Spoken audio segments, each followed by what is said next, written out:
लपुस्की लपुस्की लपुस्की लपुस्की लपुस्की लपुस्की।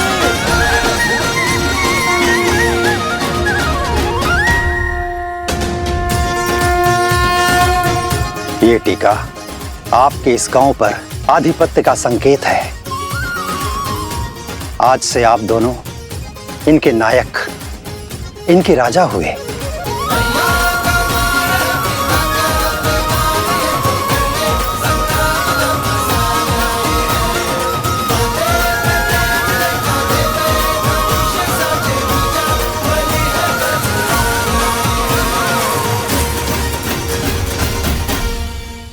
देखा, कहा था ना तुम दोनों राजा हो।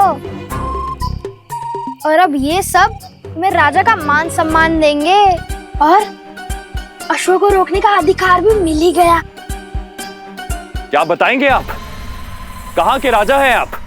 तुम हमारे साथ रहकर बुद्धिमान हो गए हो सोमकर्ण, अति उत्तम।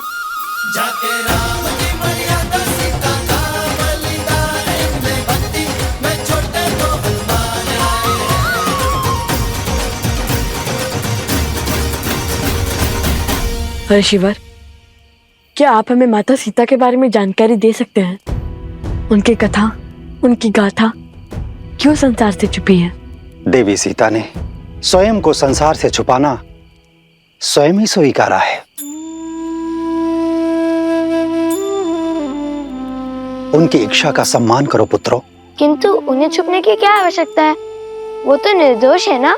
किसने कहा कि केवल एक दोषी ही स्वयं को छुपाता है? बीज भी संसार को वृक्ष की छाल देने से पहले स्वयं को भूमि में छिपा कर रखता है। देवी सीता का अज्ञातवास भी एक आवरण है।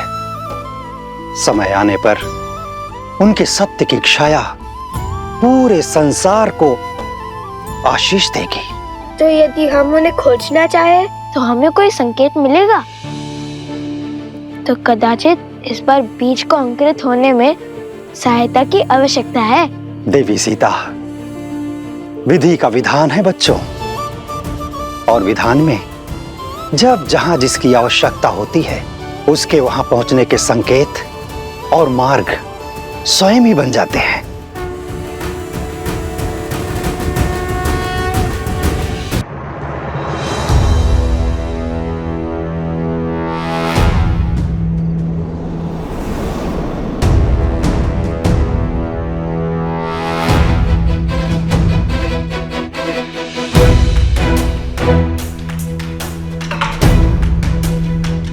यहां युद्ध के बाद छाई शांति है।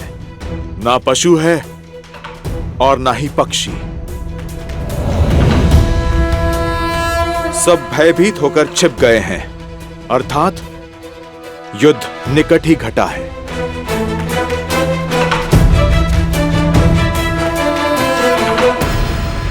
आप दोनों हमारे राजा हैं, इसलिए पहला भोग आप लगाएंगे। नहीं, राजा स्वामी नहीं, सेवक होता है जो प्रजा से पहले अपना पेट भर ले। वो रक्षक नहीं, भक्षक होता है। आइए हम सब साथ भोजन करेंगे। लीजिए।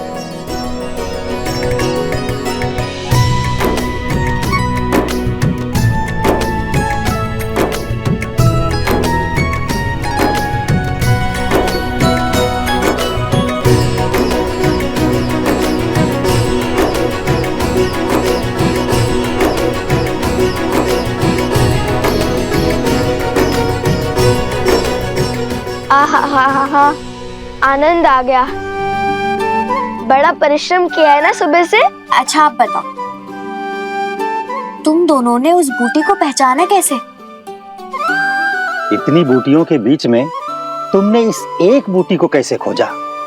जब मन में धर्म की धुन लिए कोई सुकर्म करने निकलो तो स्वयं प्रकृति भी आपकी सहायता करती है।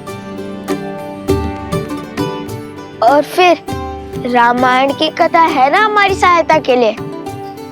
हमें पता था ऐसी चमत्कारी बूटी चमकती ही होगी।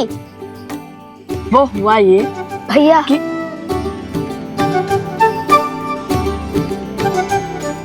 हाँ, जानता हूँ कि अपनी वीरता की कथाएं सुनाने में तुम्हें अधिक आनंद आता है, किंतु हाँ, स्मरण रहे, सत्य में कल्पना की मिलावट नहीं होनी चाहिए। मैं तो सदा सत्य ही कहता हूँ। तो हुआ ये कि हमें ज्ञात था कि बूटी अवश्य चमकेगी, किंतु जब हम वहां पहुंचे तो देखा यहाँ तो हर वनस्पति चमक रही है। चलिए भैया नीचे चलते हैं। इतनी शीघ्र हार मान गए तुम? नहीं, मैं तो नीचे तल से हनुमान जी की भांति पर्वत उठाने की बात कर रहा हूँ। पर्वत उठाना इतना सरल लगता है तुम्हें? तब तो एक ही मार्ग है, इतना घोर युद्ध कर थक गए। अब एक एक बूटी खाकर ये पता करना होगा कौन सी काम करती है।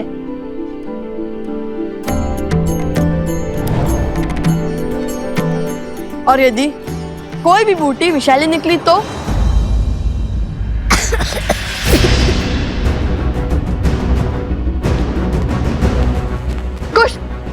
कुश तुम ठीक तो हो ना? कुश शुक्ला उसे कुश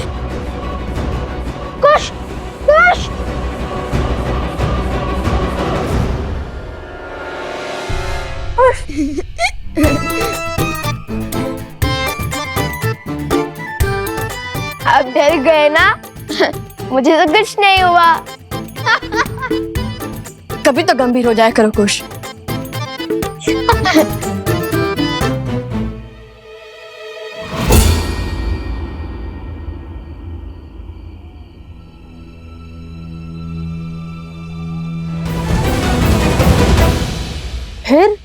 फिर क्या? मेरा नीलाकंठ देखकर भैया को विश्वास तो हो गया था, किंतु लगता है विष फैल रहा है। अब क्या करें? भैया अब बूटी खोज लोगे ना? कैसे कुश? तुम्हारी अटपटी बातों से ही तो मुझे नए मार्ग दिखते हैं। तुम्हारे बिना मैं क्या करूंगा?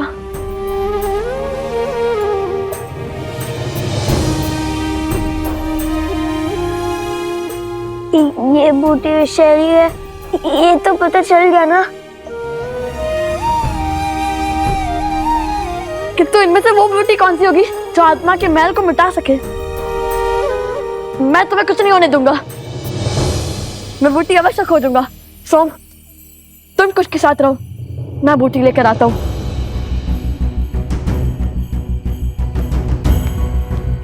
आंखें खोलो कुश।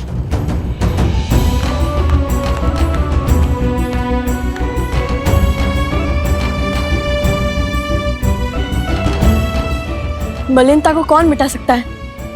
ऐसी क्या पवित्रता हो सकती है? अग्नि? नहीं, गंगा?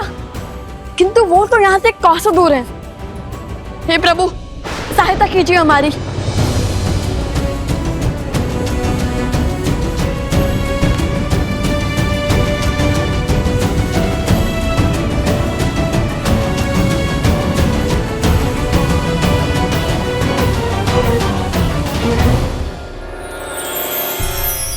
ये नक्षत्र तो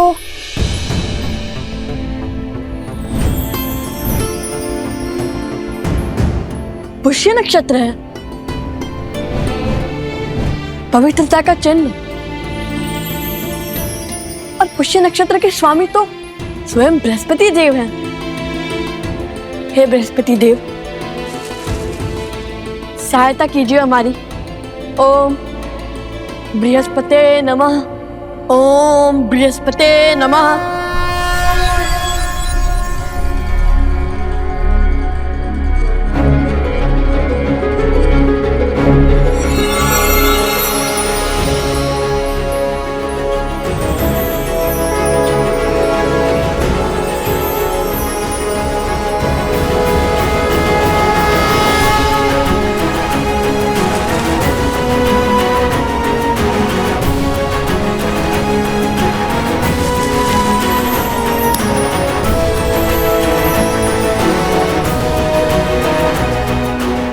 ओम बृहस्पते नमः।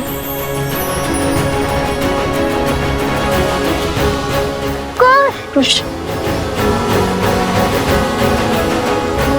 ओम बृहस्पते नमः। ओम बृहस्पते नमः।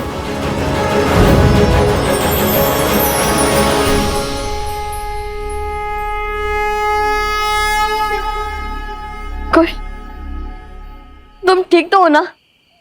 भैया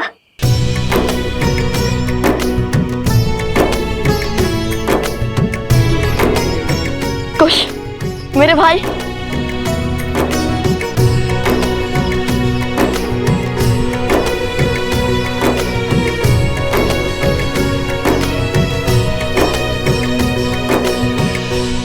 इस प्रकार भैया ने अपने ज्ञान से मेरी उद्दंडता के कारण आई समस्या का अंत किया।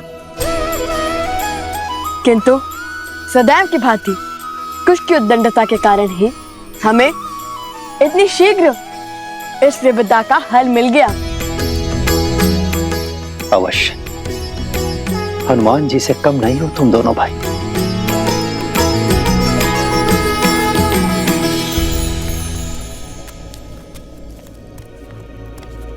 पूरा वन घूमकर पुनः यहीं पर आ गया। मुझे कोई संकेत नहीं मिल रहा।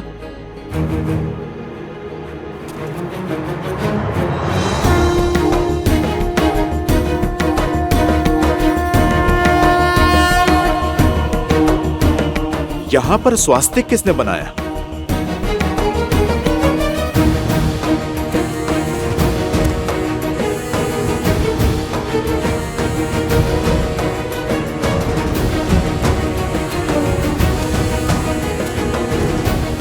केवल इसी वृक्ष पर चिन्ह है।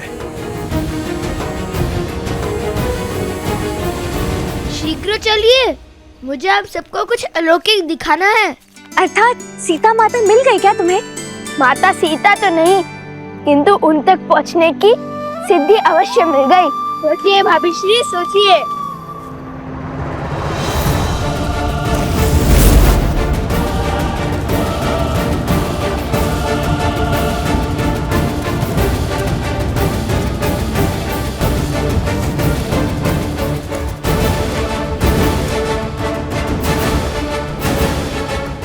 अरे अब शीघ्र चलो, हमें उस वृक्ष तक पहुंचना होगा, अन्यथा तुम्हारी सिद्धि कोई और ले जाएगा।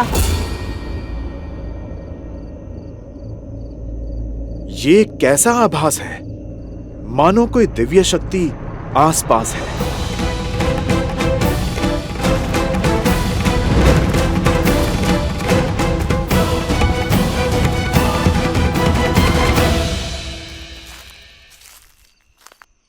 हनुमान जी! सैनिकों,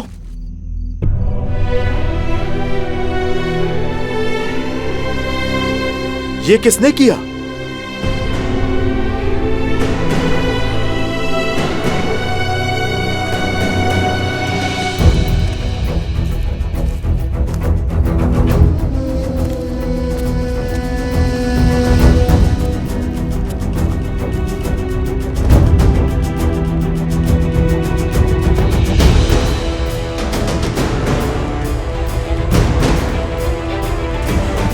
हम इसी गड्ढे में गिरे थे हनुमान जी।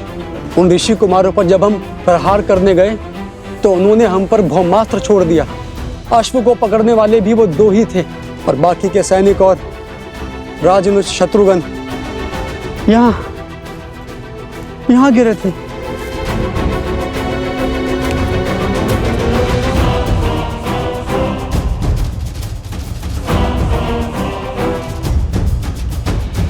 हम उन्हें बचा नहीं पाए, मैं गड्ढे में ही रह गया। उनके समक्ष लड़ने का साहस नहीं जुटा पाया।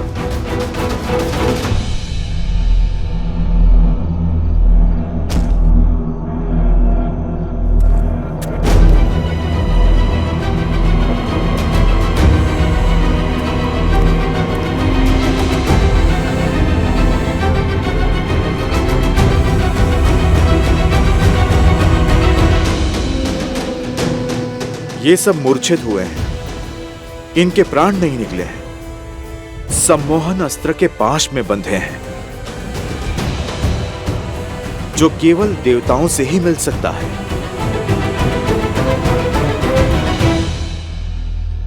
पर शत्रुघ्न भैया कहाँ हैं? हम उन्हीं को खोज रहे थे हनुमान जी, तब तक आप हमें दिख गए। लगता है इन बालकों के पास दिव्य शक्तियां हैं।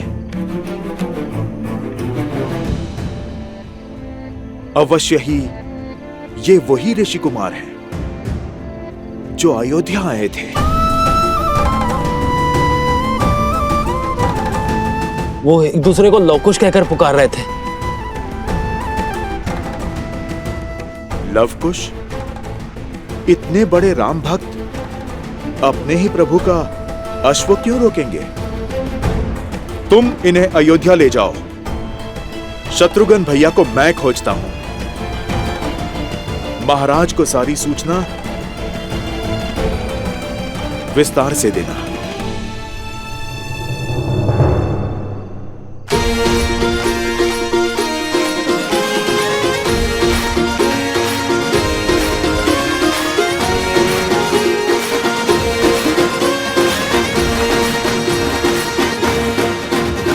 तो तुमने उसे पकड़ ही लिया?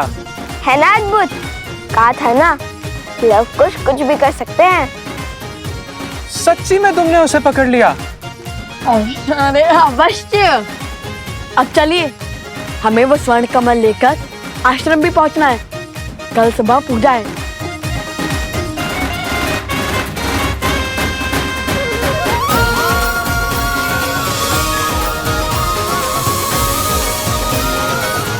प्रभु, अद्भुत शक्ति के साथ लड़ रहे थे वो दोनों ऋषि कुमार। दिव्य अस्त्र थे उनके पास और एक दूसरे को वो लवकुश कहकर पुकार रहे थे।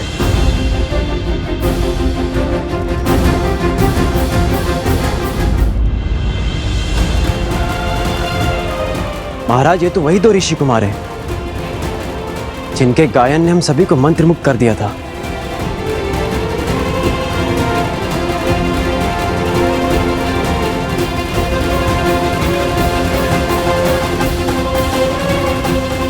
उनकी गायन की भांति उनका युद्ध कौशल भी बहुत अद्भुत था।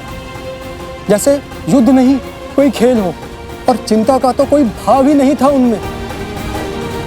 अक्षम्य है ये, हमारे वीर योद्धाओं का अपमान है। दो बालक जो युद्ध को मनोरंजन समझते हैं, हमारी सेना को परास्त करके चले गए।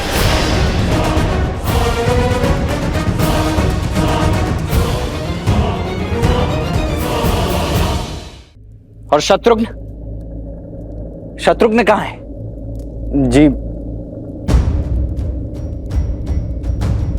जी वो रामानुज और बाकी सैनिक सम्मोहन अस्त्र से मूर्छित हो गए थे, और उसके पश्चात रामानुज शत्रुघ्न लुप्त हो गए।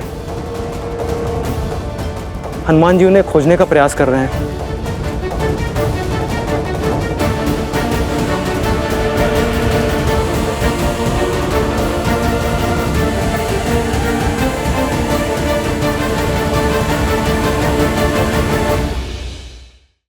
और शत्रुघ्न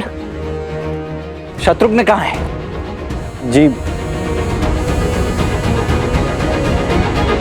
जी वो रामानुज और बाकी सैनिक सम्मोहन अस्त्र से मूर्छित हो गए थे, और उसके पश्चात रामानुज शत्रुघ्न लुप्त हो गए। हनुमान जी उन्हें खोजने का प्रयास कर रहे हैं।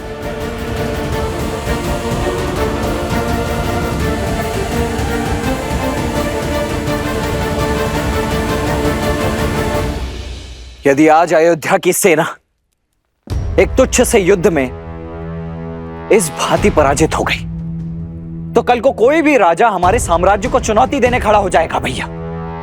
ये हमारी मर्यादा पर प्रश्न चिन्ह है।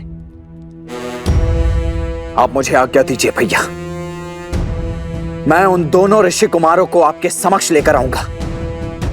उनके बल और अभिमान को चूर चूर करके झुकाकर। शांत हो जाओ लक्ष्मण। शत्रु का सामना करने से पूर्व हमें उनके उद्देश्य को जानना होगा।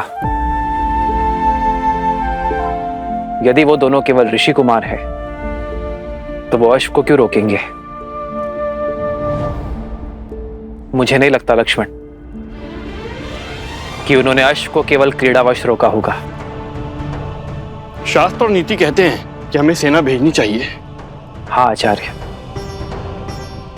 इसलिए लक्ष्मण अवश्य जाएगा, किंतु स्मरण रहे लक्ष्मण कि उन बालकों को कोई हानि नहीं होनी चाहिए। वो दोनों बालक हैं। बालकों को हानि पहुंचाकर अयोध्या की सेना केवल लज्जित ही होगी, इसमें कोई शौर्य नहीं है। जो आज्ञा भैया।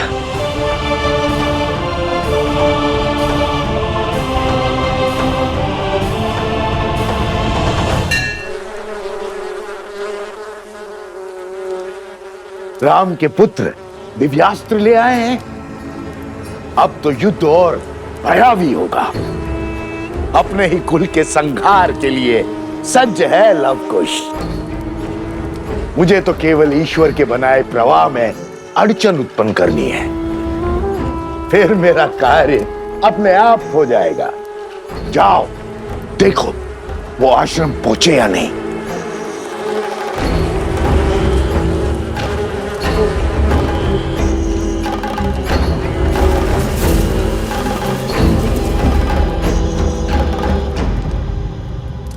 और उस शत्रुघ्न का क्या? वो भी तो लुप्त है।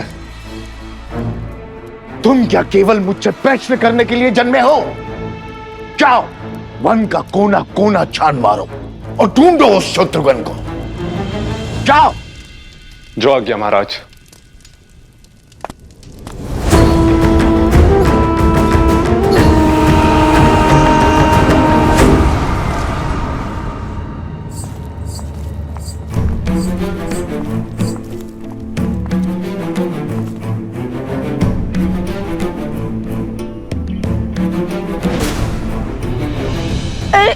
क्या कर रहे हैं भैया? छोड़िए ना। बस अब वो प्रतीक्षा नहीं होती। कब से माता से दूर रहे हैं, अब तो मुझे उनके दर्शन करने दीजिए। और इसका क्या क्या कहेंगे माता से कि हम अश्वमेध का अश्व चुरा कर आए हैं श्री राम से प्रश्न पूछने के लिए, और राजा शत्रुघ्न से उसके लिए हम युद्ध करके आए हैं। ओहो, अब हम फिर से फंस गए। अब क्या करेंगे? जहाँ पग धरो वहां समस्या उत्पन्न हो जाती है। कभी ये मत करो, कभी वो मत करो। इससे अच्छा तो हम सब अदृश्य हो जाते हैं।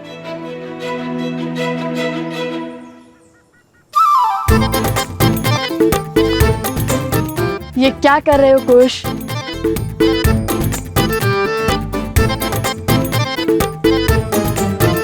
लो, हो गया ना अदृश्य। क्यों उठाई माला?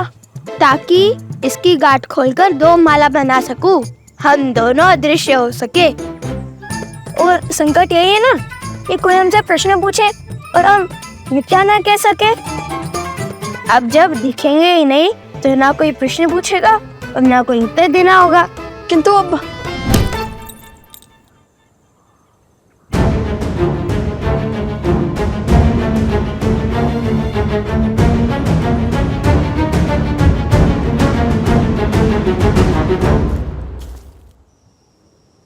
रुकिए, बस एक क्षण और। आप मुझे देख। अवश्य।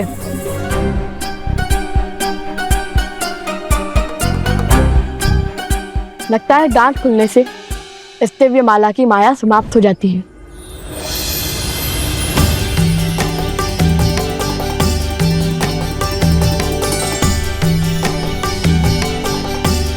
अर्थात ये माला माता सीता और श्री राम के भांति है।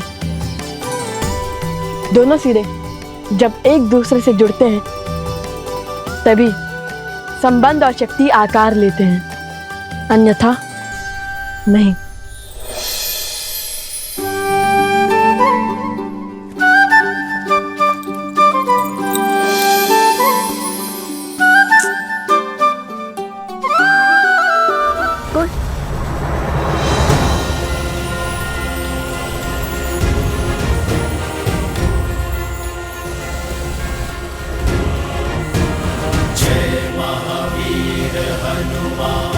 अश्व के पदचिन्ह, किंतु मुझे तो अब तक कोई अश्व ही नहीं दिखा।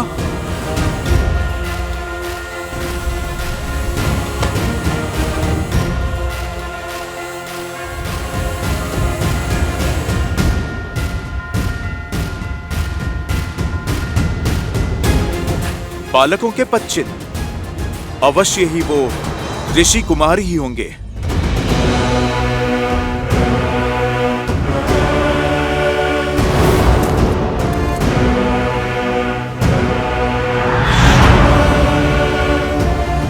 कौन है वहां? कौन है वहां? रुको, रुको।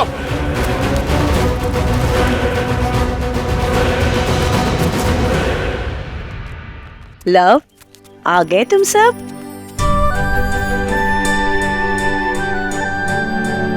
उचित समय पर आए हो। पूजा आरंभ होने वाली है। स्वर कमल कहाँ है?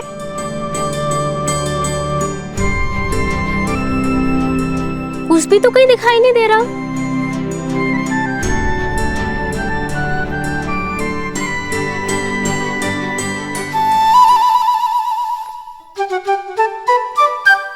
कौन है वहां पर?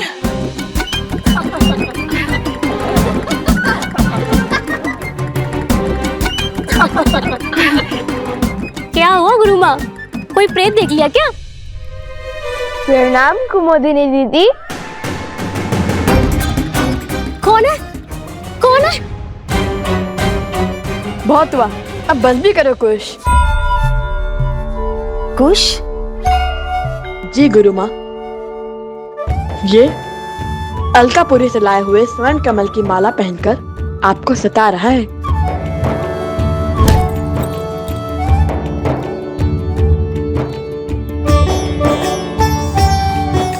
क्षमा करे गुरु माँ, बड़े दिन हो गए आपका मनोरंजन नहीं किया, तो सोचा।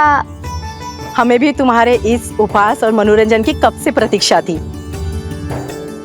ये माला आप ले लीजिए गुरु माँ, किंतु स्मरण रहे पूजा संपन्न होने के बाद हमें ये माला यक्षराज कुबेर को लौटानी होगी।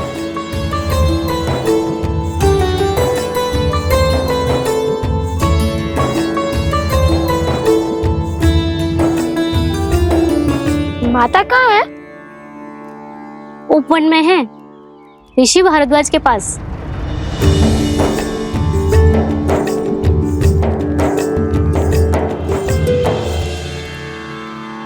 पुत्रों के भविष्य का विचार सदा वर्तमान पर हावी रहता है।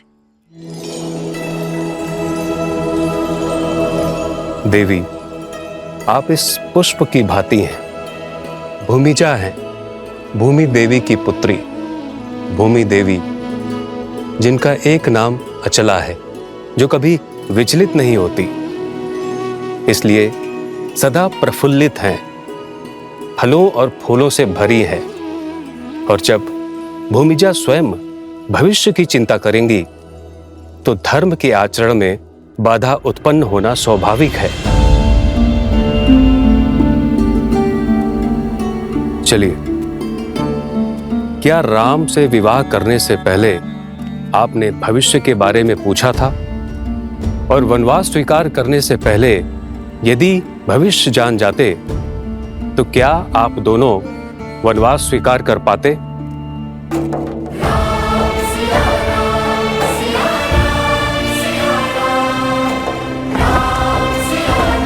भैया, आपके कंधों पर इस साम्राज्य और इतने संकटों का भार है, आपको भविष्य की चिंता नहीं देते? भविष्य की चिंता तो उन्हें होती है भरत, जिन्हें भविष्य से कोई मोह होता है। मैं तो आज में जी रहा हूं, और आज की मांग यज्ञ की पूर्ति है। अब चाहे जो मूल्य चुकाना पड़े, ये यज्ञ संपूर्ण होगा, और फिर भविष्य की चिंता वर्तमान का सुख छीन लेती है भरत। इसलिए भविष्य जान जाने से कुछ नहीं बदलेगा, किंतु आपका मन अवश्य बदल जाएगा। तो बताइए, क्या अब भी आप भविष्य जानना चाहती हैं?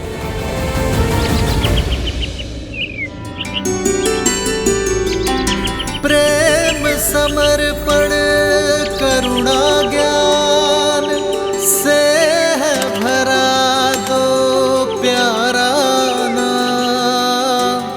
जय सिया राम, जय जय सिया राम, जय सिया राम, जय जय सिया राम।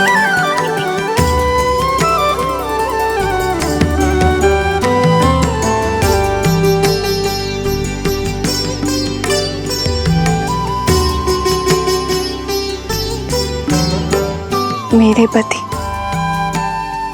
और आराध्य श्री राम ने कभी भविष्य जानने का प्रयास नहीं किया, और अब मैं उन्हीं की भांति अपने संस्कारों पर, आपकी दी शिक्षा पर पूर्ण विश्वास रखूंगी। अपने पुत्रों के भविष्य की चिंता को त्यागूंगी। मर्यादा धर्म की इस पहलू को समझ चुकी हूं मैं ऋषिवर। मुझे आशीर्वाद दीजिए ऋषिवर कि आज के बाद एक क्षण के लिए भी मैं अपने पुत्रों के विषय में चिंतित ना रहूं।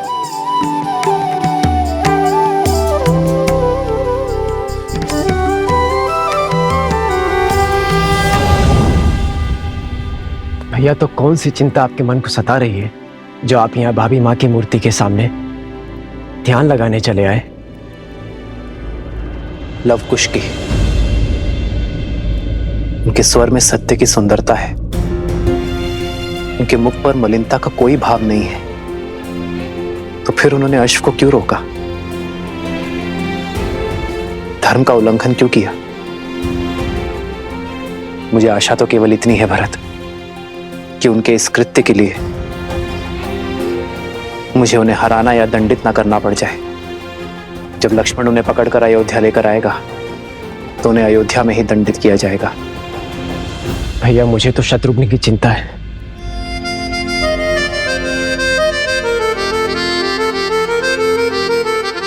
इक्ष्वाकु के वंशजों को हानि पहुंचाना इतना सरल नहीं है भरत। और फिर शत्रुघ्न को खोजने का बेड़ा तो स्वयं हनुमान ने उठाया है, फिर कैसी चिंता? हनुमान पर विश्वास रखो भरत। अब संकट मोचन ही हमें इस संकट से उभारेंगे। जय हनुमान ज्ञान गुण सागर, जय कपीस तिहु लोक उजागर, राम दूत अतुलित बल धामा, अंजनी पुत्र पवन सुत नामा। राम दुआरे तुम रखवारे, होत न आज्ञा बिनु पैसारे। आपन तेज समारो आपे, दीन लोक हाथ कै कापे।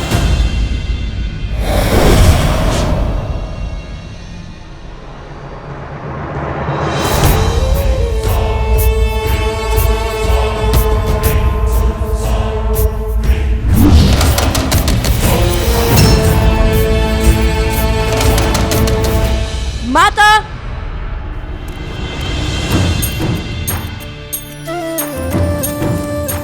माता,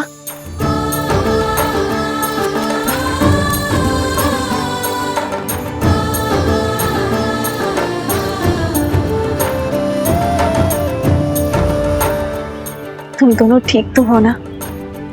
मैं तो ठीक हूँ माता, आप किसी से पूछिए। क्यों, क्या हुआ ऐसे? माता, भैया को कहानियां बनाने में आनंद आता है। मैं भी सकुशल हूँ। खुश। बताता हूँ, सब बताता हूँ। ये एक लंबी कथा है। तो हुआ यूं कि हम त्रिवेणी पहुंचने ही वाले थे कि तभी मेरे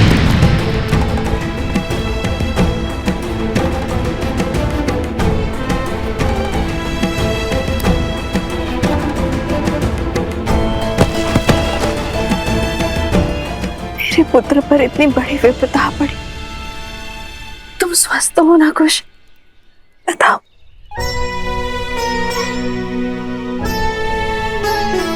माता, जिनके लव भैया जैसे भाई हो उन्हें भला क्या हो सकता है? और भैया ने उसी क्षण फूटी खोज निकाली और मुझे भी स्वस्थ कर दिया और गांव वालों को भी। मेरा पुत्र, सदा ऐसे ही एक दूसरे की ढाल बनना। एक दूसरे का ध्यान रखना।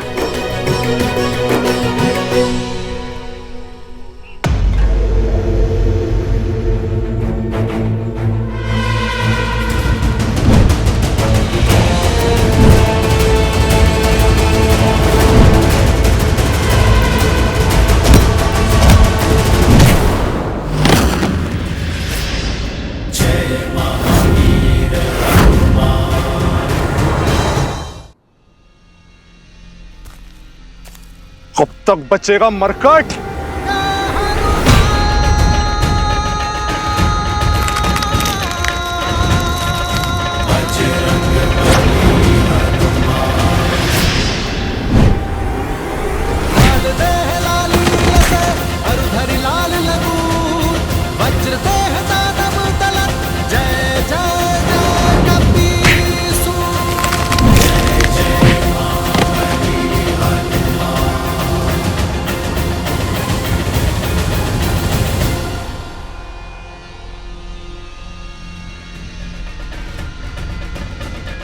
बचाइए महाराज, रक्षा कीजिए। बचाइए महाराज, रक्षा कीजिए। तनिक देखो तो ये दुष्ट जाता कहाँ है और कौन है इसका महाराज?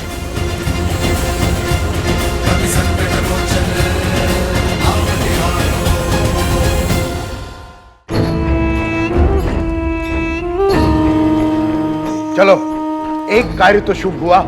यदि पुष्पमाला की गांठ नहीं खोली जाती तो पता ही नहीं चलता अश्व कहाँ गया। बचाइए महाराज, बचाइए, रक्षा कीजिए। महाराज, रक्षा कीजिए मेरी। क्या हुआ बानासुर? किससे मार खाकर आए हो? उससे जिससे अक्षय कुमार, इंद्रजीत और स्वयं तुम्हारे भाई रावण ने मार खाई है, राम भक्त हनुमान से।